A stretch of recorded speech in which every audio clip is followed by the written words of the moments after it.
남편이 죽었습니다. 그녀의 품속에서 싸늘한 주검이 되었죠. 적들이 몰려오고 혼란에 빠진 부하들은 그녀를 멍하니 바라보고만 있습니다. 희미한 전구불빛 아래 신바시의 거리는 불안과 공포로 가득 찼습니다. 오늘은 일본 최초의 여성 야쿠자 도목 마츠다 요시코의 이야기입니다. 그녀는 1917년 일본의 가나가와현 요코하마시에서 태어났습니다. 결혼 전 이름은 마츠나가 요시코. 그녀는 외국 선원들을 상대하는 고급 유곽에서 일했습니다. 마음에 드는 손님만 골라받을 정도의 상당한 미인이었다고 전해집니다. 그녀의 여동생 마츠나가 루미는 더 아름다웠다고 하는데요. 루미는 몸에 별똥별 문신을 새기고 뒷세계 사람들과 어울리며 거친 삶을 살았습니다. 그녀는 마츠다 기이치라는 이름의 폭력배와 결혼을 했죠. 마츠다 기이치는 청소년 시절부터 불량배 집단을 이끈 인물이었습니다. 그가 상해 사건을 일으켜 감옥에 수감되었을 때는 동료들과 함께 500명의 수용자를 질서정연하게 통제하는 아주 기이한 리더십을 발휘해 형무소 측으로부터 특별 대우를 받았죠. 마츠다 기이치가 10개월의 수감 생활을 끝내고 도쿄로 돌아왔을 때 그의 아내 루미가 결핵으로 세상을 떠났습니다. 이후 그는 루미의 언니인 요시코를 후처로 받아들였는데요. 마츠다 기이치에게 좋지 않은 감정을 가지고 있는 중화권 매체들은 그가 요시코를 강제로 범한 뒤 아내로 취했다고 주장하지만 실제 부부관계는 나쁘지 않았던 것으로 전해집니다. 2차 세계대전이 끝나가던 무렵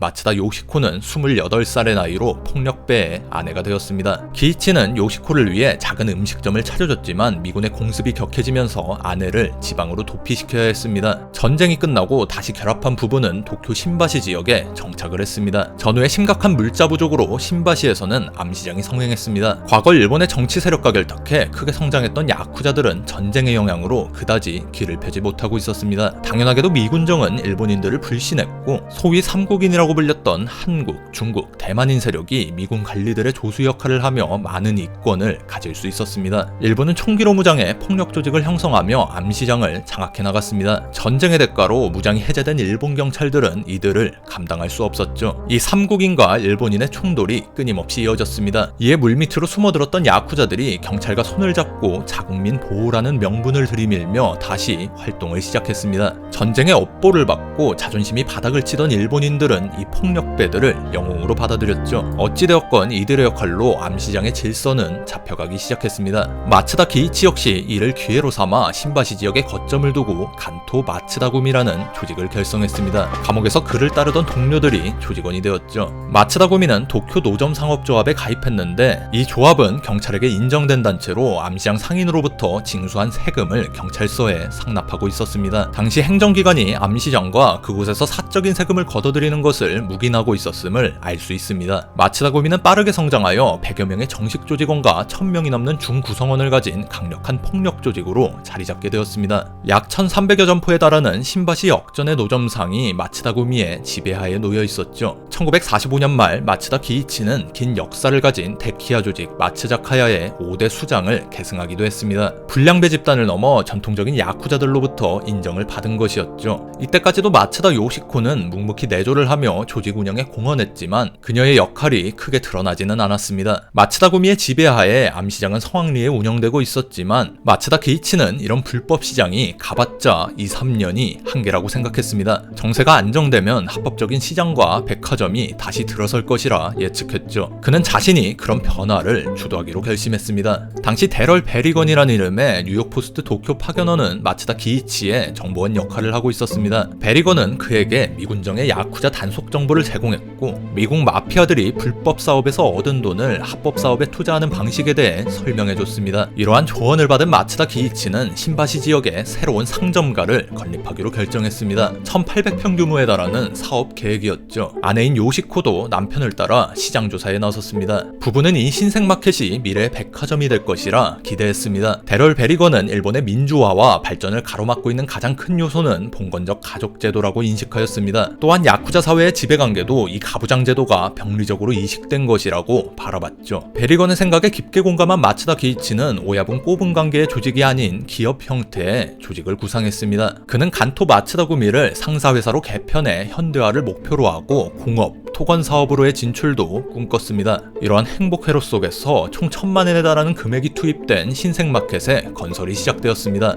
경찰의 협력으로 주변 노점의 철거도 순조롭게 진행되었고 건설은 매우 신속하게 이루어졌습니다. 1946년 3월 마켓의 완공이 3개월 앞으로 다가왔을 때 마츠다구미와 암시장을 두고 대립하고 있던 대만 화교 세력이 자신들도 신생마켓에 입점하게 해달라고 요구해왔습니다. 마켓에 총 400개 점포가 입점 예정이었는데 마츠다구미는 대만인들에게 15개 점포만 허용했습니다. 대만인들은 무려 100개의 점포를 요구했죠. 이들은 중화민국 여권을 이용해 일본인에게 금지된 물자를 구하기가 쉬웠습니다. 대만인들이 마켓의 4분의 1을 차지하게 되면 일본 상인들은 경쟁력을 잃고 도태될 것이 분명했죠. 기이치는 그 요구를 단호하게 거절했습니다. 이 문제로 대만인과 마츠다구미 간의 갈등이 확대되었습니다. 1946년 6월 10일 신생마켓의 개점이 며칠 앞으로 다가온 밤 간토 마츠다구미 본부 겸 마츠다 부부의 자택에 노데라라는 남자가 찾아왔습니다. 그는 마츠다 기이치의 사제였지만 파문되어 조직에서 쫓겨난 사람이었죠. 노데라는 마츠다를 만나고 싶다고 말했으나 마츠다의 가사도우미는 그가 좋지 않은 목적으로 찾아왔음을 알아차리고 오야붕이 집에 없다며 돌아가라고 했습니다. 그러나 노데라는 할 이야기가 있다며 계속 들여보내달라고 요구했죠. 마츠다 기이치는 정보원인 베리건과의 약속이 있었고 그 준비에 한창이었습니다. 소란을 듣고 현관으로 나온 기이치는 노데라에게 무슨 용건인지 물었습니다. 두 사람은 20분 정도 이야기를 나눴습니다. 그 내용은 불분명하지만 파문을 풀어달라는 요청이거나 대만인들의 마켓 입점에 대한 이야기로 추정됩니다. 두 사람의 언성은 점점 높아졌고 결국 노데라는 돌아가겠다며 자리에서 일어났죠. 문을 나서는 순간 갑작스레 총성이 울려 퍼졌습니다. 노데라가 숨겨둔 권총을 꺼내 기이치에게 발사한 것이었죠. 기이치는 총에 맞은 상태로 노데라에게 달려들었지만 노데라는 두 발을 더 발사, 세 번째 총알이 기이치의 심장을 꿰뚫었습니다. 총성을 듣고 아내 요시코가 총을 들고 달려왔지만 노데라는 이미 도망쳐버린 상태였습니다. 기이치는 요시코의 품속에서 피를 흘리며 죽어갔습니다. 그녀는 결혼한 지 겨우 1년 만에 남편을 잃게 되었죠. 슬픔에 잠길 시간조차 없었습니다.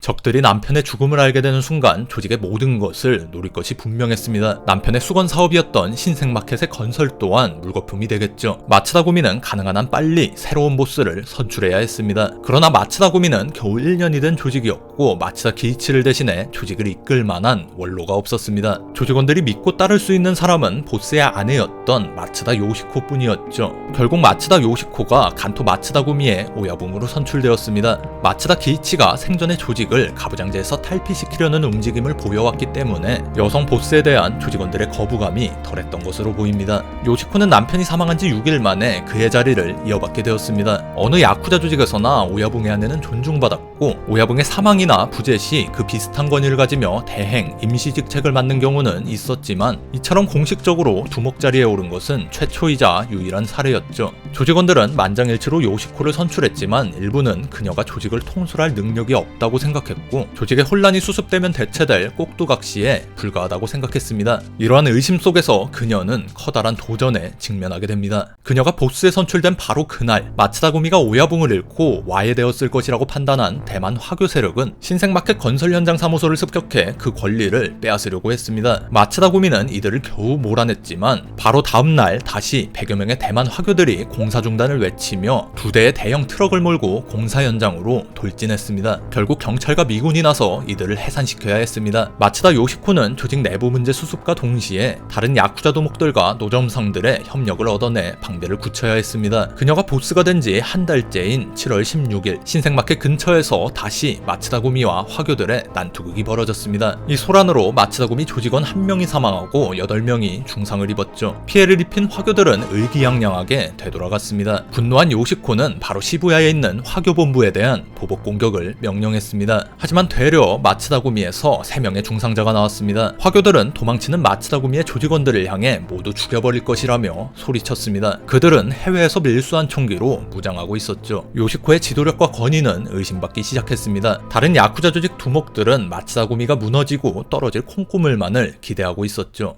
얼마 후 시부야 경찰은 대만인들이 마츠다구미 사무소와 시부야 경찰서를 공격할 계획이라는 정보를 입수했습니다. 이 소식을 전해 들은 마츠다 요시코는 조용히 신생마켓을 바라봤습니다. 완성됐지만 곧 무너질 남편의 꿈이었죠. 이윽고 그녀는 인근의 야쿠자 도목들에게 지원을 요청하는 경문을 보냈습니다. 이 경문은 마츠다 기이치의 유지와 암시장의 여러 조직들이 얽힌 다양한 이해관계를 설명했고, 특히 전후 일본인들이 겪고 있는 상황을 언급하며 민족 감정을 자극했습니다. 그녀를 무시하던 두목들은 국뽕이 최대치에 달해 요청에 응하면서 조직원들을 파견했습니다. 경찰과 야쿠자가 함께 방어선을 구축하는 초유의 상황이 펼쳐졌습니다. 일본의 상인들도 지원에 나서 물자와 식음료를 제공했습니다.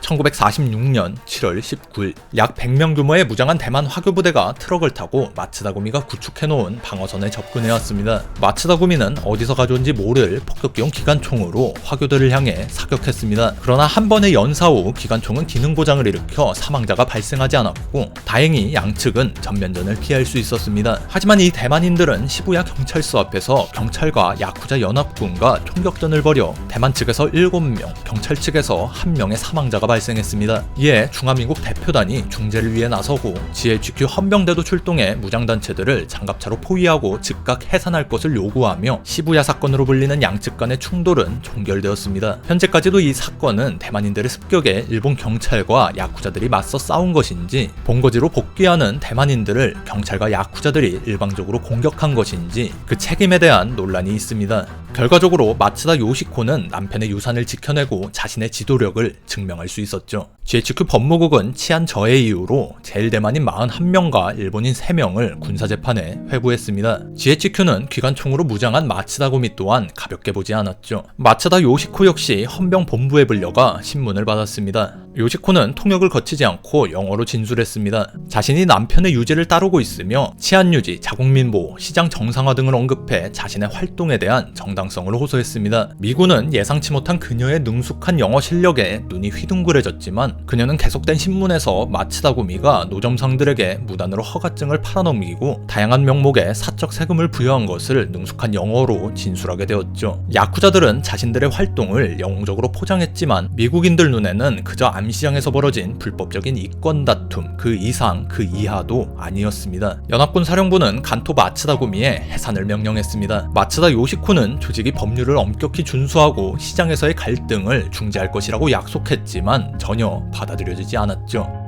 이런 파란을 어찌저찌 극복하고 1946년 8월 일본 최대의 암시장 신생마켓이 개장되었습니다. 많은 사람들이 몰려들며 시장은 대성황을 이루었고 크리스마스와 새해를 거치면서 매출은 고점을 갱신했습니다. 입점한 상인들의 표정은 더할 나위 없이 밝았습니다. 이 광경을 바라보는 요시코는 남편의 꿈이 이루어졌다고 생각했습니다. 하지만 그 행복은 잠시였고 곧 비극이 찾아왔습니다. 1947년 2월 19일 늦은 밤 신바시 신생마켓에서 원인을 알 수 없는 화재가 발생했습니다. 요시코가 소식을 듣고 달려왔을 때 다수의 소방차가 시장을 둘러싸고 있었죠. 화재로 마켓의 3분의 1이 소실되었고 불타지 않은 가게들도 대부분 물에 잠겼습니다. 며칠 뒤 요시코는 상인들을 불러 모아 회사가 화재보험에 들어가 있어 모든 피해를 보전할 것이라고 약속하고 가능한 빠른 영업 재개를 위해 노력하겠다고 설명했습니다. 그녀의 노력으로 어느 정도 혼란이 수습되었죠. 하지만 7월 22일 다시 수상한 화재가 발생했습니다. 이때는 화재에 대비하고 있던 마츠다구미 조직원들에 의해 금방 불길이 잡혔죠. 조직원들은 대만인의 소행으로 추정했습니다. 하지만 요시코는 보복을 금지하고 경비를 늘리도록 지시했습니다. 그녀는 다시 무력 충돌이 벌어지는 것만큼은 피하고 싶었습니다. 그러나 8월 25일 마츠다구미의 엄중한 경비를 뚫고 또다시 대규모 화재가 발생했습니다. 동시에 여러 곳에서 불길이 솟아올랐죠. 이 지경에 이르자 화재를 당하지 않았던 상인들도 점차 신생마켓을 떠나가기 시작했습니다. 요시코는 상인들을 한 명씩 직접 만나 폐점을 철회하도록 간청했지만 들어주는 사람은 없었습니다. 새로운 입점도 뚝 끊기고 말았죠. 수입원이 사라지자 마츠다구미의 조직원들도 이탈하기 시작했고 조직의 유지가 불가능했습니다. 그녀의 수중에는 비투성이의 회사만이 남아있었습니다. 결국 마츠다 요시코는 40명의 직속 조직원을 모아 조직의 해산을 선언, 간토 마츠다구미와 최초의 여자 오야붕은 일본 폭력단 역사에서 퇴장하게 되었습니다. 이후 마츠다 요시코는 도쿄에서 식당을 열었고 유흥업소도 경영했지만 순탄치 않았습니다. 그녀는 각지를 방황하다 다시 시부야로 돌아왔습니다. 1956년 생활고와 약물 중독에 시달리던 마츠다 요시코는 39세의 나이로 생을 마감하게 되었습니다. 대만인 소유의 허름한 아파트에서 숨을 거두었죠.